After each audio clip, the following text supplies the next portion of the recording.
તો કેન્દ્રીય ગૃહમંત્રી અમિત શાહ હાલ સંસદમાં સંબોધન કરી રહ્યા છે। સીધા જોડાઈએ ત્યાં। तब दोनों दलों के नेता ने एक साथ उनको आसन पर बिठाने का काम किया। इसका मतलब है स्पीकर को अपने दायित्वों के निर्वहन के लिए पक्ष और प्रतिपक्ष दोनों ने एक प्रकार से मुक्त माहौल भी देना है और दायित्वों के निर्वहन के लिए उनका समर्थन भी करना है। मगर आज स्पीकर के निर्णय पर कोई असहमति तो व्यक्त हो सकती है, मगर लोकसभा के नियमों में स्पीकर के निर्णय को अंतिम माना गया है। मान्यवर, इससे विपरीत विपक्ष ने स्पीकर की निष्ठा पर सवालिया निशान खड़ा किया और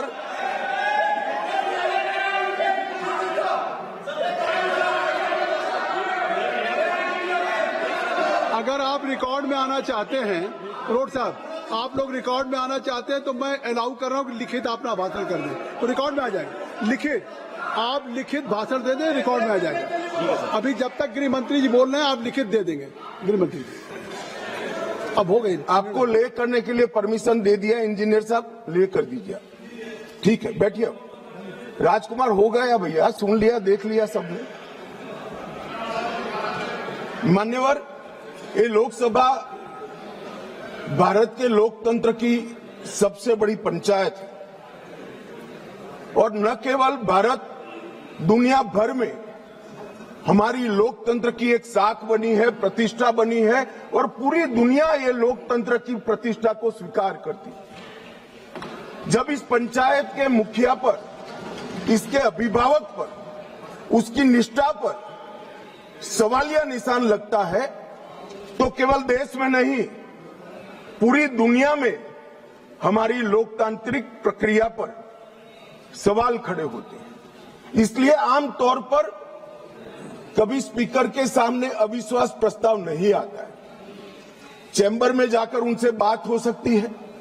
स्पीकर दोनों दल को सदस्यों की संयुक्त बैठक भी बुलाते हैं, उसमें मध्यस्थता भी करते हैं और सारे इश्यू रिजॉल्व होते हैं। मगर यहां अजीब दृश्य खड़ा हुआ है। चैम्बर में जाते हैं तो स्पीकर साहब की सुरक्षा को चिंता और न हो, इस प्रकार का माहौल खड़ा कर दिया जाता है। इससे शर्मनाक कोई चीज नहीं हो सकती। अब किस प्रकार की व्यवस्था चाहते हैं? स्पीकर का पद पार्टी से ऊपर उठाकर संविधान ने स्पीकर के पद को एक प्रकार से मध्यस्थी की भूमिका में रखा है। आपने मध्यस्थता करने वालों पर ही शंका के सवाल उठा दिए। मैं आज बाद में आता हूं कि क्यों उठाए, परंतु मान्यवर, 75 साल से हमारे ये दोनों सदनों ने हमारे लोकतंत्र की नींव को पाताल से गहरा पहुंचाया है और वो नींव जो पाताल से गहरी पहुंची है, इसकी साख पर विपक्ष ने आज एक प्रकार से सवालिया निशान रखा। मान्यवर, मैं आज विपक्ष ने जो सवाल उठाए हैं उस पर भी बाद में बात करूंगा, मगर मैं पहले कहना चाहता हूं, मान्यवर, हमारा जो स्पिरिट है और जो इस सदन का एक प्रकार से इतिहास भी है, सदन आपसी विश्वास से चलता है। पक्ष और विपक्ष दोनों के लिए सदन के स्पीकर जो होते हैं वो कस्टोडियन होते हैं, मगर उनको लोकसभा कैसे चलानी, इसीलिए इसी लोकसभा ने कुछ नियम बनाए। हम हमारे अधिकार के लिए बात कर सकते हैं, हम भी कर सकते हैं, विपक्ष के मित्र भी कर सकते हैं, मगर ये सदन कोई मेला नहीं है। सदन के अंदर सदन के चलाने के नियमों के अनुसार खड़ा होकर बोलना पड़ता है। जो सदन के नियम परमिट नहीं करते हैं, उस हिसाब से बोलने का किसी को अधिकार नहीं है, कोई भी हो इसको अधिकार नहीं है। जब आप सदन के नियमों को, लोकसभा को चलाने के नियमों को नजरअंदाज करोगे तो स्पीकर का पवित्र दायित्व है कि कोई भी सदस्य हो इसको रोके, टोके और निकाल कर बाहर करे। और ये जो अधिकार है, वो कोई ये कह रहे हैं कि भाजपा आई तो ये होगा, एनडीए आया तो ये होगा। हमारे समय में नियम नहीं बने भाई, ये नियम नेहरू जी के समय से चले आते हैं और एक एक धारा मैं चर्चा करने के लिए तैयार हूं। कितनी बार कांग्रेस ने तोड़ी है मान्यवर, मगर वो तोड़े तो हम तोड़े ऐसा मेरा नहीं कहना है। मेरा इतना ही कहना है कि अधिकारों के संरक्षण के लिए तो हम सहमत हैं, परंतु नियमों का क्या? स्वच्छंदता से यहां नहीं बोला जा सकता। नियम अनुसार सबको बोलना पड़ता है। और स्पीकर जब निर्णय देते हैं, वो निर्णय हो सकता है हमें भी अनुकूल न हो सकता है विपक्ष को भी अनुकूल न हो। इसके पर मंतव्य तो सभी सदस्यों का हो सकता है, मगर स्पीकर के निर्णय पर शंका नहीं कर सकते, इनकी निष्ठा पर शंका नहीं कर सकते हो। निर्णय कभी हमें अनुकूल लगेगा, कभी नहीं लगेगा, कभी लगेगा, कभी विपक्ष को अनुकूल लगेगा, नहीं लगेगा। मगर निर्णय से असहमति व्यक्त करने तक तो सभी लोग सहमत हो सकते हैं, मगर विपक्ष अगर निर्णय की निष्ठा पर सवाल खड़ा करता है तो मान्यवर ये बहुत दुर्भाग्यपूर्ण है और निंदनीय भी है। इसकी घोर निंदा हम इस सदन में खड़ा रहकर करते हैं। मान्यवर, जब आप अध्यक्ष की निष्ठा पर सवाल करते हो तो आप अजीब प्रकार की स्थिति का निर्माण कर देते हो। जिसको मध्यस्थता करनी है, जिसका संरक्षण अभी लोकसभा के कार्यकाल की समाप्ति तक आपको मांगना है, उसके पर ही आप निष्ठा पर सवाल कर देते हो। मान्यवर, ये हमारी परंपरा, उच्च परंपराओं का निर्वहन करने के लिए ये बहुत अफसोसजनक घटना है। मान्यवर, मैं हमारे लोकतंत्र में अनेक बार परिवर्तन है। हमारी पार्टी की राजनीतिक यात्रा के जीवन में हम तो ज्यादातर वही बैठे हैं। बहुत कम समय है कि हम यहां बैठे, ज्यादातर तो कांग्रेस पार्टी और उनके साथी ही बैठे। हम भी विपक्ष में रहे, मगर 3 बार लोकसभा के स्पीकर पर अविश्वास का प्रस्ताव आया। भारतीय जनता पार्टी और एनडीए कभी विपक्ष के में रहते हुए लोकसभा स्पीकर पर अविश्वास का प्रस्ताव नहीं लाए। हमने रचनात्मक विरोध पक्ष के रूप में काम किया है। मानो हमने स्पीकर की पद को, गरिमा को संरक्षण करने का काम किया है और स्पीकर से हमारे कानूनी अधिकार, संवैधानिक अधिकारों के लिए संरक्षण की मांग भी करी है। हम कभी भी स्पीकर के सामने अविश्वास का प्रस्ताव लेकर नहीं आए। मान्यवर, अब तक 3 प्रस्ताव आए। 54 में जीवी मावलंकर जी के खिलाफ सोशलिस्ट पार्टी लेकर आई। 66 में सरदार हुकम सिंह जी, जो तत्कालीन लोकसभा के अध्यक्ष है, उसके सामने समाजवादी पार्टी लेकर आई और 87 में श्री बलराम जाखड़ के खिलाफ कम्युनिस्ट पार्टी ऑफ इंडिया लेकर आई। और ये सारे कमोबेश आज किसके साथ बैठे हैं? यूपीए के अंदर है मान्यवर, एक गठबंधन गठबंधन के सदस्य हैं और आज कांग्रेस पार्टी लेकर आई है, सबने समर्थन किया है। कभी भी स्पीकर की निष्ठा पर आशंका नहीं करना चाहिए, ऐसा मेरी पार्टी का बहुत मजबूत और स्ट्रॉन्ग मत है, हमारी मान्यता है। और ये तीनों जो प्रस्ताव थे, ये ध्वनि मत से एक प्रकार से खारिज कर दिए। मान्यवर, आज जब मैं यहां खड़ा हुआ हूं तब राजनीतिक आरोप एक भी नहीं करूंगा। करे हुए राजनीतिक आरोपों का जवाब जरूर दूंगा, कस कर दूंगा, परंतु मैं राजनीतिक आरोप एक भी नहीं करूंगा। मान्यवर, हम सब स्पीकर के महत्व को जानते हैं। लोकसभा के अध्यक्ष विधायी न्यायशास्त्र के सर्वोच्च न्यायाधीश होते हैं। उनके कार्यवाही के बारे में करे हुए फैसलों में सर्वोच्च अदालत भी दखल नहीं कर सकती। मान्यवर, ये प्रोटेक्शन उनको संविधान ने दिया हुआ है, और वो इसलिए दिया है कि स्पीकर निर्भीक रूप से अपना काम कर सके। और अध्यक्ष का प्रथम कर्तव्य होता है कि व्यवस्था और शिष्टाचार को बनाए रखना। दूसरा कर्तव्य है सभी को मौका देना और न्यायपूर्ण व्यवहार करना। परंतु प्रथम कर्तव्य क्या बताया गया? प्रथम कर्तव्य बताया गया कि यहां पर व्यवस्था और शिष्टाचार बता देना, बनाए रखना। अब शिष्टाचार क्या होता है? शिष्टाचार ये है मान्यवर कि ये लोकसभा, ये सदन चलाने के नियमों के अनुसार चले। अब कोई भी व्यक्ति खड़ा हो जाता है और अपनी मुंसफी से कुछ भी बोलेगा, स्पीकर को बिठा देना पड़ेगा। यहां विषय तय होते हैं मान्यवर। आज मैं यहां पर स्पीकर साहब के खिलाफ अविश्वास के प्रस्ताव पर बोल रहा हूं, तो मैं माओवाद इस देश में समाप्त हो रहा है, इस पर लेक्चर नहीं दे सकता। मैं दूंगा तो आपको बिठा देना पड़ेगा।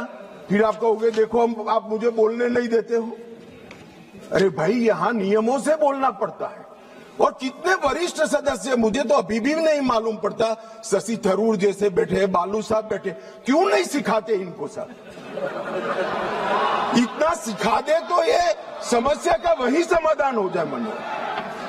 और हमारे लोकसभा के नियमों में भी स्पीकर साहब को कई अधिकार दिए। कोई भी सदस्य भाषण करता है तो स्पीकर साहब को एड्रेस कर करता है।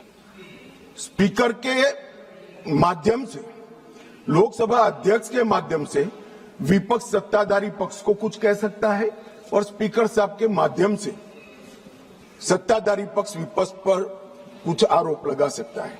लोकसभा के नियम 351 में 374 अव्यवस्था, अनुशासनहीनता की स्थिति में स्पीकर को चेतावनी करने का अधिकार है, नामित करने का अधिकार है, निष्कासन करने का अधिकार है और निलंबित करने का भी अधिकार है। मुझे बताइए साहब, सभी सदस्य इस बात पर सहमति व्यक्त करेंगे कि वेल में आकर कागज फाड़कर स्पीकर की चेयर पर फेंकना आप असहाय बना देना चाहते हो स्पीकर साहब को? किस प्रकार से सदन चलाएंगे? सदन किस प्रकार से चलाएंगे? टेबल पर नाचते हैं। मैं समझ रहा हूं साहब, किसी के एडवाइजर एक्टिविस्ट हो सकते हैं, किसी के एडवाइजर आंदोलनकारी हो सकते हैं, मगर आंदोलन और एक्टिविस्ट को सदन में सदन के नियमों के अनुसार ही चलना पड़ेगा, क्योंकि यहां पर नियम बनाए गए। नियम 375 के तहत गंभीर अव्यवस्था की स्थिति में सदन को स्थगित करना होता है। मान्यवर, आप किसी को बोलने ही नहीं दोगे। कितने भी बड़े महत्वपूर्ण मुद्दे हो, खड़े होकर आप विरोध करते रहोगे, और प्रधानमंत्री जी की चेयर तक सारे महिला सांसद एकत्रित होकर आ जाएंगे। ये मैं नहीं मानता किसी भी प्रकार से।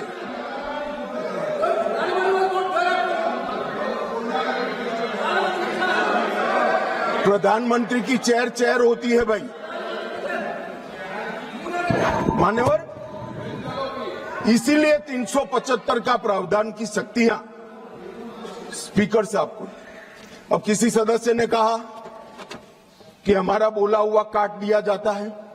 मान्यवर, 380 के अधीन स्पीकर साहब को अधिकार है असंसदीय शब्दों या टिप्पणियों को कार्यवाही से हटाने का अधिकार दिया है। प्रयास तो करना चाहिए कि असंसदीय शब्दों या टिप्पणियों का प्रयोग न हो, मगर कई बार वक्ता लय में कर जाते हैं, कुछ जानबूझकर भी करते हैं। मगर लय में की हुई असंसदीय टिप्पणियां संसद के इतिहास में रखनी चाहिए क्या? कोई नहीं कहेगा रखनी चाहिए।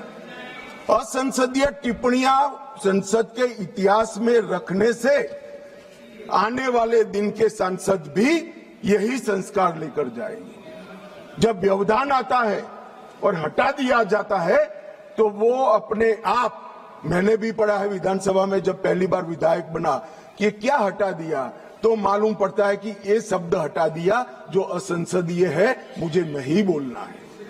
मगर यहां तो आग्रह है कि हम कोई भी भाषा का प्रयोग करें, इसको रखने दीजिए। ऐसे सदन नहीं चलता।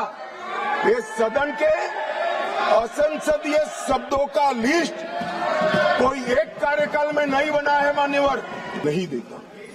मान्यवर, संविधान ने किसी भी एक्सट्रीम परिस्थिति की कल्पना कर प्रावधान बनाए हैं।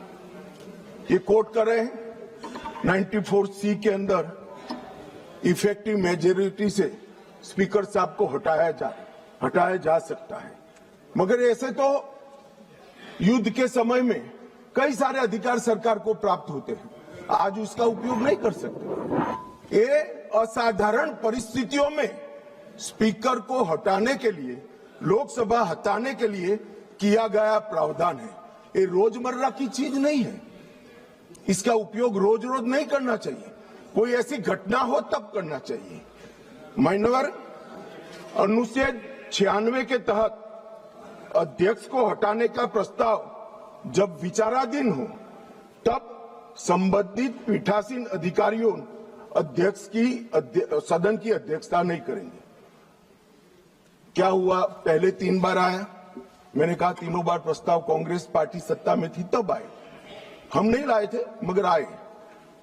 तीनों वक्त ये परंपरा रही कि जब स्पीकर की पर अविश्वास की प्रस्ताव की चर्चा होगी तब स्पीकर साहब इस स्थान पर आसन ग्रहण नहीं करेंगे। तीनों बार। मगर 14 दिन तक सबने अध्यक्षता करी। एकमात्र स्पीकर श्री ओम बिरला है जिन्होंने मॉरल ग्राउंड पर जब से उन्होंने इसको नामित किया तब से नहीं। जो रखा गया है उस पर भी बात करना चाहता हूं। अनुच्छेद 94C के तहत और लोकसभा के चलने के नियम 200 के अनुसार संकल्प का नोटिस माननीय सदस्य श्री वेणुगोपाल जी और 119 सदस्यों ने दिया। अब शायद वो आधे अधूरे मन से ही लाए होंगे प्रस्ताव। पूरे देश को, दुनिया को मालूम है कि यीशु का 2026वां वर्ष चल रहा है। उन्होंने अंदर तिथि में 2025 लिख दिया। उन्होंने ऐसा सोचा कि इससे स्पीकर साहब रिजेक्ट कर सकते हैं। उन्होंने संकल्प ही संलग्न नहीं किया। जो संकल्प होता है वो संलग्न करता है, मगर भूल गए वो कॉपी संलग्न नहीं की। उनको लगा कि स्पीकर साहब इसके कारण रिजेक्ट कर देंगे और जब ये इनके ध्यान पर ला दिया गया तो उन्होंने नोटिस वापस ले लिया और दूसरा नोटिस आ गया। अब दूसरे नोटिस की बात करता हूं। दूसरे नोटिस में एकमात्र सी गौरव गोगोई के एक्चुअल हस्ताक्षर से बाकी सारे जेरोक्स थे। ये नियमों अनुसार रिजेक्ट होने का मामला है और फोटोकॉपी नहीं चलती। सदन के सदस्य ने एक्चुअल हस्ताक्षर वाला नोटिस देना होता है। साहब चलो मान लो एक्स्ट्राऑर्डिनरी सर्कमस्टेंसेस है, वो विपक्ष के सदस्य स्पीकर साहब के सामने अविश्वास की प्रस्ताव लाना चाहते हैं, मगर इतनी गंभीरता नहीं है कि नियमों के अनुसार लाए। मान्यवर, ये नियम पढ़ते ही नहीं है। कोई पार्टी के नियम से सदन नहीं चलेगा, इस लोकसभा के नियमों से ही ये सदन चलेगा। मान्यवर, फिर भी स्पीकर साहब की ऑफिस ने उनको मौका दिया कि भाई इतने गलतियां हैं, आप सुधार लो। फिर अब उनको शर्म आई कि अब तो सुधारना ही पड़ेगा, ये तो रिजेक्ट करेंगे ही नहीं, तो फिर सुधार कर उसको दायर कर दिया। और मान्यवर, हाई मॉरल ग्राउंड की बात करते हैं और सदन में गंभीरता की बात करते हैं, ये दोनों चीजें इससे ही प्रकाशित होती हैं। हाई मॉरल ग्राउंड ये है कि दो बार नियम अनुसार अविश्वास का प्रस्ताव न होने के बावजूद श्रीमान बिरला जी ने, हमारे अध्यक्ष जी ने उनको मौका देकर नोटिस सुधारने के लिए मौका दिया। और गंभीरता की बात है, 4 दशक के बाद जिस नियम का उपयोग करके प्रस्ताव आया, वो प्रस्ताव नियम अनुसार ही नहीं है, ये नियम को मानते ही नहीं है मान्यवर। और फिर कहते हैं कि हमें बोलने नहीं देते, मान्यवर। कुछ सदस्यों ने कहा कि माइक के कारण आया है, माइक बंद हो रहा है। अभी गिरिराज जी भी खड़े होकर बोल रहे थे पप्पू जी के खिलाफ, तो माइक बंद कर दिया। गिरिराज जी का भी बंद होता है मंत्री होने के बावजूद। ऐसा नहीं है भाई, ये सदन नियमों से चलता है और जो नियम अनुसार नहीं करेगा, डिसिप्लिन से नहीं करेगा, उसका माइक बंद ही हो जाएगा और उसका माइक बंद हो ही जाना चाहिए।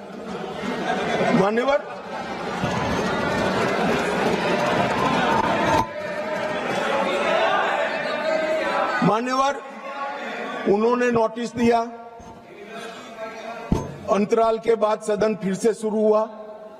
9 तारीख को 14 दिन समाप्त हो गए।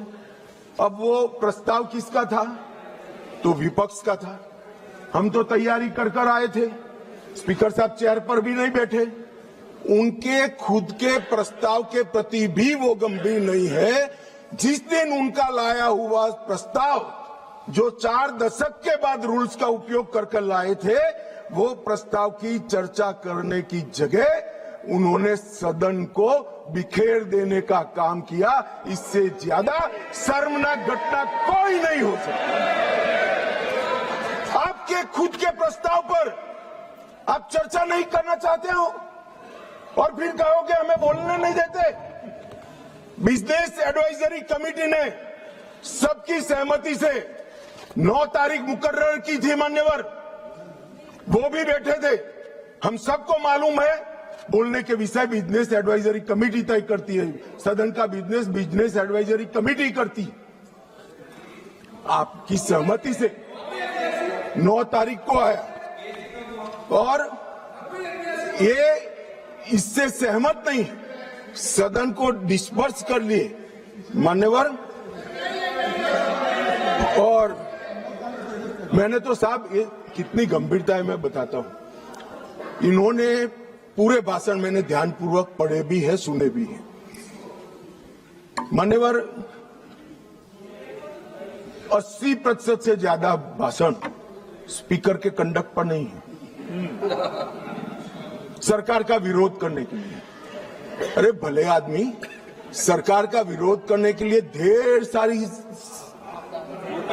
धाराएं हैं, ढेर सारे नियम हैं। आप सरकार का विरोध करने के लिए आज लोकतंत्र के गरिमा का प्रतीक लोकसभा स्पीकर पर आप सवालिया निशान देते। मान्यवर, कल भी कहा कि कैसे हुआ। मान्यवर, तीनों बार लोकसभा के स्पीकर के खिलाफ जब अविश्वास प्रस्ताव आया, डेप्यूटी स्पीकर ने इसको संचालित किया। अब ये अभी कहेंगे, कल भी कह रहे थे आपने डेप्यूटी स्पीकर अपॉइंट भी नहीं किया। मान्यवर, 66 और उसके बाद आने वाले अविश्वास प्रस्ताव बलराम जाखड़ साहब के पास आया। दोनों वक्त डेप्यूटी स्पीकर थे, पद खाली नहीं था, डेप्यूटी स्पीकर रखे थे, मगर दोनों कांग्रेस पार्टी ने ही अपने रख दिए थे साहब। अब ये कहते हैं कि डेप्यूटी स्पीकर पर हमारा अधिकार है। दोनों समय डेप्यूटी स्पीकर कांग्रेस पार्टी ने अपने खुद के रखे थे। आपको स्थान खाली है, इसका मुद्दा उठाने का अधिकार ही नहीं है। आपने तो विपक्ष का स्थान अपने सदस्य से भर दिया था। ये क्या उठाते हैं मुद्दे साहब? और ये कांग्रेस पार्टी का कैरेक्टर है। मैं आज इसमें जाना नहीं चाहता, अगर विरोध करेंगे तो जाऊंगा भी।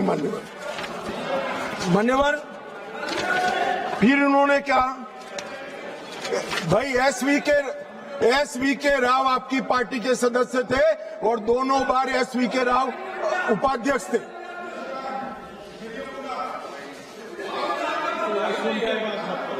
भैया 54 एक मिनट बैठ जाओ। 1954 उपाध्यक्ष श्री एम अनंत स्वयंनम अयंगर कांग्रेस पार्टी के थे। 1966 एसवी के राव उपाध्यक्ष, वो भी कांग्रेस पार्टी के थे। आप तो विपक्ष को इसका भी, हमने तो कम से कम खाली रखा है आपके लिए, आपने तो खाली भी नहीं रखा, सत्ताधारी पार्टी से ही भर दिया।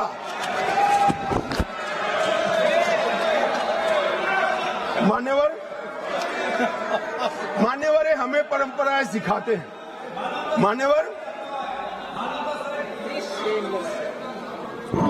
मान्यवर मैं विद्यमान लोकसभा स्पीकर साहब के लिए भी कुछ जरूर कहना चाहता हूं।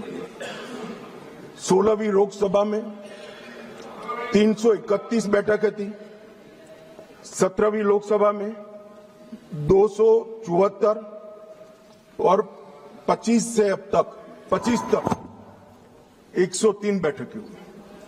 25 में बजट सत्र जो था 118% उत्पादकता वाला हुआ।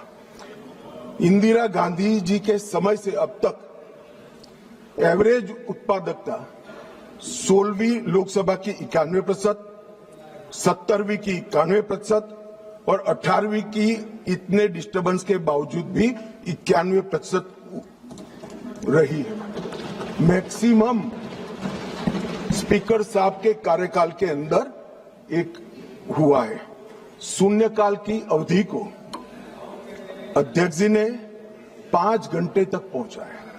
साहब मुझे भी विधायक सांसद रहते हुए 30 साल हुए, मैंने कभी नहीं देखा रात को 12 बजे तक सदस्यों को शून्यकाल उठाने का मौका हमारे स्पीकर, लोकसभा स्पीकर 202 सांसदों को मान्यवर प्रश्न उठाने का मौका मिला और 19 में जुलाई में 161 सांसदों को शून्यकाल उठाने का मौका दिया गया। मान्यवर अब ये कहते हैं मौका नहीं मिलता है। मान्यवर नई आवाजों को प्रोत्साहन करना भी स्पीकर का एक नैतिक दायित्व होता है। 19 में रिकॉर्ड 78 महिलाएं संसद में चुनकर आई। सभी महिला सांसदों को बोलने का अधिकार हरेक को 78 की 78 महिला सांसदों को बोलने का अधिकार हमारे स्पीकर साहब ने दिया है। बिरला जी के आग्रह से सदन के अंदर क्षेत्रीय भाषाओं का उपयोग भी बढ़ा और लगभग 14 भाषाओं में भाषण यहां पर करा गया। मान्यवर ये बहुत बड़ी बात, सदस्य अपनी भाषा में बात कर सकता है और पहली बार अनुवाद की पैनल पूरी हुई है मान्यवर, और ये बहुत बड़ी बात है। डिजिटल संसद 2.0 लगभग 8000 घंटे का ऑडियो विजुअल रिकॉर्डिंग डिजिटल कर दिया गया है। आज युवाओं को संसद की भाषण और चर्चाएं सुननी है तो वो डिजिटली मान्यवर उपलब्ध है। राष्ट्रीय ई विधान एप्लीकेशन पूरी लोकसभा को पेपरलेस करने की दिशा में हम आगे बढ़ चुके हैं। और मान्यवर राष्ट्रमंडल अध्यक्षों के पीठासीन अधिकारियों का 28वां जो सम्मेलन हुआ, इसमें बिरला साहब के भाषण को उपस्थित सभी संसद के स्पीकर्स ने इसकी बुरी प्रशंसा कर संसद की बढ़ा है। बिरला साहब ने ही बिल पर प्री सेशन ब्रीफिंग करने का अवसर सांसदों को दिया और सबसे बड़ी बात अंग्रेजों के समय में बनी हुई संसद से हम भारत की आजादी के बाद बनी हुई संसद में भी बिरला साहब को मान्यवर, ये मैं इसलिए बता रहा हूं कि इसमें से कोई चीज उनकी मंशा से नहीं की है, सबको सर्वसहमति से किया है। मान्यवर, पूरे देश भर में भारतीय जनता पार्टी की छवि खंडित करने के लिए एक प्रचार चल रहा है, उन्हें बोलने नहीं दिया जाता। मगर मैं जो लोग ये प्रयास करें उनको कहना चाहता हूं, इससे भारतीय जनता पार्टी की छवि खंडित नहीं होती, क्योंकि कौन बोलेगा, कितना बोलेगा, कब बोलेगा और क्या बोलेगा, वो निर्णय सत्ताधारी पार्टी नहीं कर सकती। मान्यवर, आप करते हो, ये स्पीकर करते हैं। जब आप सुन लो ना, सुन लो, पहले सुन लो। मान्यवर, मैं स्पष्ट करना चाहता हूं कि हमने कभी विपक्ष की आवाज दबाने का काम नहीं किया, और ये लोग जो अभी मेरी आवाज दबाने का प्रयास कर रहे हैं, उनको मैं कहना चाहता हूं, विपक्ष की आवाज दबाने का काम तो 1975 में हुआ था, जब समूचा विपक्ष जेल के अंदर बंद कर दिया गया। ये विपक्ष की आवाज दबाना कहते हैं मान्यवर। और ये नियमों के अनुसार सदन चलाने का दायित्व मान्यवर स्पीकर का होता है, और ये स्पीकर को जो दायित्व दिया है वो लोकसभा के नियमों के तहत दिया है, जो बिरला साहब के समय में नहीं बने। 349 इनकी अविश्वास की प्रस्ताव में जिस स्पीकर के अधिकार के कारण अविश्वास प्रस्ताव लाए, मैं सब स्पष्ट करना चाहता हूं। सदन में सदस्य का समग्र आचरण कैसा हो वो तय करने का अधिकार नियम संख्या 349 में पीठ को दिया है, आसन को दिया है। बोलते वक्त भाषा, प्रासंगिकता और मर्यादा तीनों उसका निर्णय करने का काम माननीय अध्यक्ष जी को दिया है।